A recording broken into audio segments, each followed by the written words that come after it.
episode of The Lovable Madman. Today, I want to take us back to the early days of the Power Rangers, when we would watch as week after week the Rangers would destroy every monster Rita could throw at them. And then, on one fateful day, someone even more terrifying arrived on the scene. Lord Zedd shows up and he immediately proves his power by imprisoning Rita, forcing the Rangers to upgrade their Zords and destroying the Green Ranger's powers. Now, as powerful and terrifying as Lord Zedd was when he arrived, we learn he's far from the most powerful being out there. At the end of Season 3, Master Vile arrives and Zedd can do little more than pout in the corner. Part of that probably had something to do with the fact that Master Vile was also his father-in-law.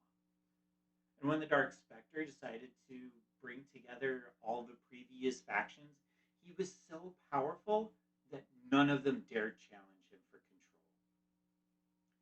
When the Machine Empire decided to invade, Lord Zedd is forced to flee. Now, Lord Zedd's introduction is interesting compared to all the other Power Rangers villains from all the other seasons. All the other villains arrive with a villainous lair and some minions and monsters of their own. That's not the case with Lord Zedd. He just kind of takes over what Rita had already established. Unlike every other bad guy from the stars, he doesn't arrive in a spaceship. He arrives on a storm cloud. He doesn't arrive with generals or monsters or minions or anything.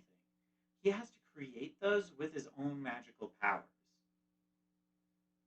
When the Machine Empire invades, King Mondo doesn't go in himself. He doesn't send in any of his generals or monsters of the week. He sends a couple of cogs. And for the generic foot soldiers, the cogs are powerful. The Rangers have to morph every time they fight them. However, Lord Zedd was able to overpower Tommy in his White Ranger form. Surely he could have taken on a couple of goons, even in their starfighters. But he doesn't even try. He is focused on getting out of there as quickly as he can. When Lord Zedd arrives, he has nothing. When he's forced to flee, he doesn't have anywhere to go. And I believe this is because this is not his first encounter with the Machine Empire. When Lord Zedd arrived, he didn't have any monsters or minions because they all went up against the Machine Empire and they all lost. He doesn't have any other headquarters or spaceships because Mondo destroyed them all. When he first arrived, Zordon stated that he had previously conquered the Vica Galaxy, but he can't go there anymore because he lost it to the machines. When he's forced to flee, he has no other choice but to go and live with his father-in-law. Now, I believe Zedd went to Earth for two reasons. One, it's the only place he had any underlings left, but also because there were two different sources of power there for him to try and steal. First was that of the Rangers themselves. As soon as he drained the Green Ranger powers from Tommy, he doesn't let it go to waste. He creates the Dark Crystal to fuel his own team of Dark Rangers. Fortunately, Tommy is able to destroy the crystal before they can actually do anything. In a 1996 tie-in comic, he tried again to create a team of Dark Rangers using the old Dino Power coins. It's possible he could have wanted his own team to fight Mondo and his empire after seeing all the trouble Rita had handling the ones on Earth. The second power source, he sent Tommy off to retrieve the Zeo crystal and then tried to steal it from him. Now, I think he wanted the Zeo crystal to fuel Serpentera, circumventing its own weakness of an extremely short power supply. The infinite energy of the Zeo crystal would have given Serpentera more than enough power to destroy anything Mondo could throw at it.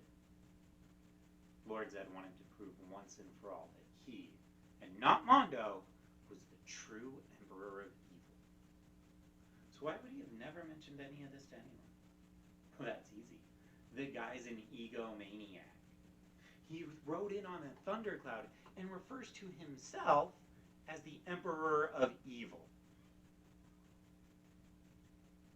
At the end of Power Rangers Zeo, it's not the Rangers that defeat Mondo and the Machine Empire. It's Lord Zedd. He blows them up and then takes a vacation from intergalactic domination. His one true enemy. So what do you guys think of this theory? Do you agree with it or disagree with it? Was Lord Zedd trying to find a new power source to fight the Machine Empire? Did he lose everything before he arrived on the moon, or while he was focused fighting the Rangers on Earth?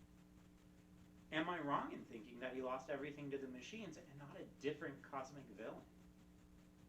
Leave any answers you have to these questions in the comments below, along with your own thoughts and theories. If you enjoyed the video, be sure to leave a like and share it around.